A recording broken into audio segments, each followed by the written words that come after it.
connaissez tous ce texte mythique.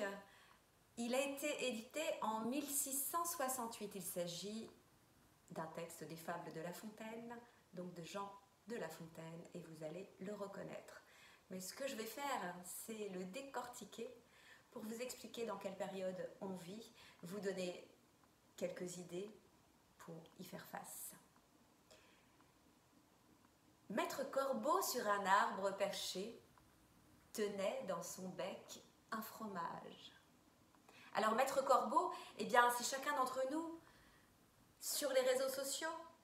Nous sommes sur un arbre perché parce qu'on nous a dit qu'il faut montrer notre image, il faut montrer qui on est. C'est important pour notre estime de nous de montrer, de partager, parce que c'est un nouvel ordre mondial en fait, et qu'on peut avoir beaucoup d'amis dans le monde, on peut avoir beaucoup de clients.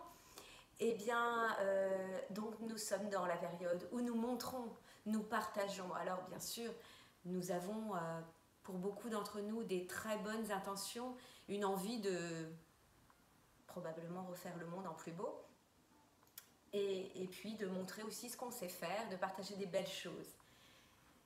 Malheureusement, sur notre arbre perché, il y a parfois Maître Renard, par l'odeur alléchée, lui tint à peu près ce langage.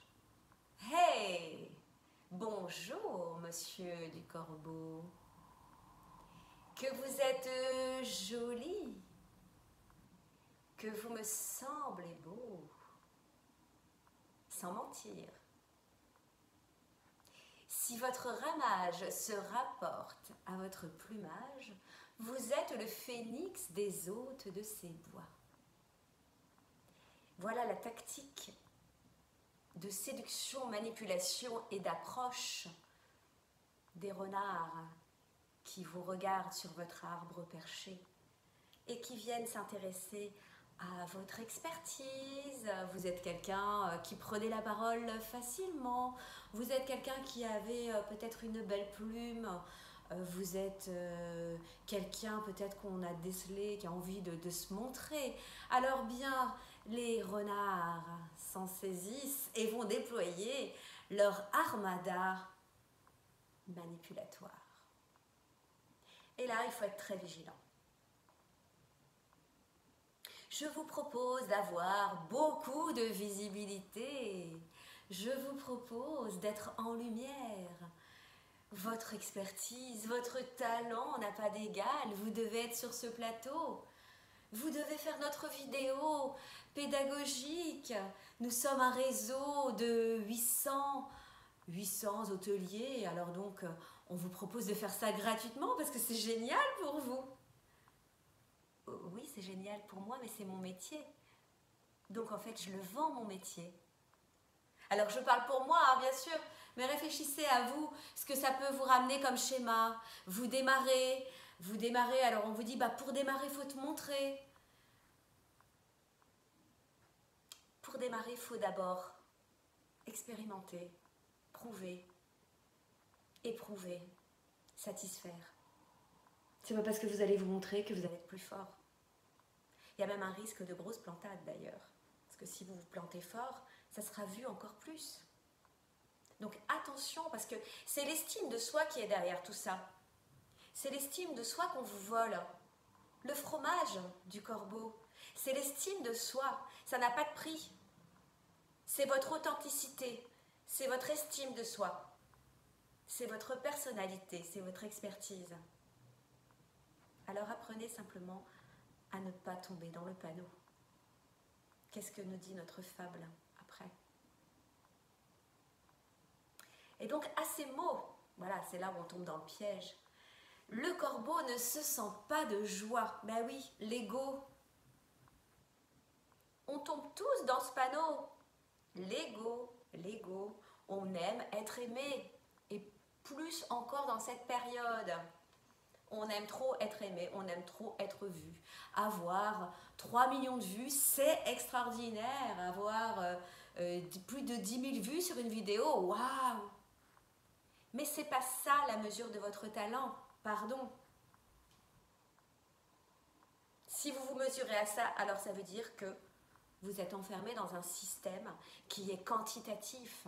Et d'ailleurs, on voit bien que sur les réseaux sociaux, eh bien, la norme veut que si le post est un post avec des codes de recettes qui cartonnent, eh bien, ça va cartonner. Ça n'est pas votre créativité ni votre talent qui le fait. Un bébé qui dit des choses intelligentes, ça suffit pour exploser. J'ai testé et franchement, c'est bien meilleur qu'un article de fond. Alors, donc, il ouvre un large bec et laisse tomber sa proie, malheureusement, et le renard s'en saisit et dit « Mon bon monsieur, apprenez que tout flatteur vit aux dépens de celui qui l'écoute. Cette leçon vaut bien un fromage sans doute. » Le corbeau, honteux et confus, jura, mais un peu tard, qu'on ne l'y prendrait plus. Et bien voilà, c'est l'effet que ça peut faire quand on vous prend quelque chose, votre savoir, et que finalement vous avez été généreux et que vous n'avez pas été rétribué, parfois même pas un merci. Plus c'est gratuit, plus le fromage pue. Plus c'est gratuit, moins il y a de merci. Donc, vous êtes professionnel, vous êtes un expert, vous avez plus de 10 ans dans votre métier, donc vous êtes un expert. Sachez défendre ce point. Résistez à la tentation, à la séduction, à la manipulation. Sachez que les gens les plus gentils peuvent être les plus manipulateurs. Bien sûr, il y a des gens gentils qui ne sont pas manipulateurs, donc ne vous méfiez pas des mauvaises personnes. Méfiez-vous des bonnes personnes. Ce n'est pas parce qu'on vous fait une offre que c'est un piège. Parce que c'est pareil, quand on fait une offre, j'ai remarqué un truc, eh bien, on perd de la crédibilité. Mais pourquoi en fait? On ne s'est pas rabaissé à faire une offre. On a offert un service parce qu'on a envie de contribuer avec cette entreprise ou cette personne. Ne rabaissez pas la personne qui fait ça. Ce n'est pas un manipulateur. Donc si je résume, attention au miroir aux alouettes. Attention à la manipulation sur les réseaux. Le fameux « devenez riche ». Je ne comprends pas. Qu'est-ce que vous faites encore là? Voulez-vous vous acheter cette voiture? Alors ça c'est gros, mais vous voyez aussi des gens qui posent devant leur piscine, devant leur maison, luxueuse pour faire passer le message « devenez riche ». Donc, est-ce qu'on est retombé dans une période de crédulité extrême? Je pose la question. Alors effectivement, les médias se sont libéralisés. Nous sommes les médias. Mais ce n'est pas parce que nous sommes les médias que nous allons faire n'importe quoi. Réfléchissons. Toute prestation, tout talent, tout travail mérite salaire. Rien n'est facile, rien n'est gratuit. Si on vous fait croire que quelque chose est facile, méfiez-vous. Si on vous fait croire que vous allez devenir une star, méfiez-vous. À bon entendeur, c'est la minute de spontanéité, un peu plus longue que d'habitude, mais ça fait du bien. Merci beaucoup et à très bientôt. Attention les corbeaux.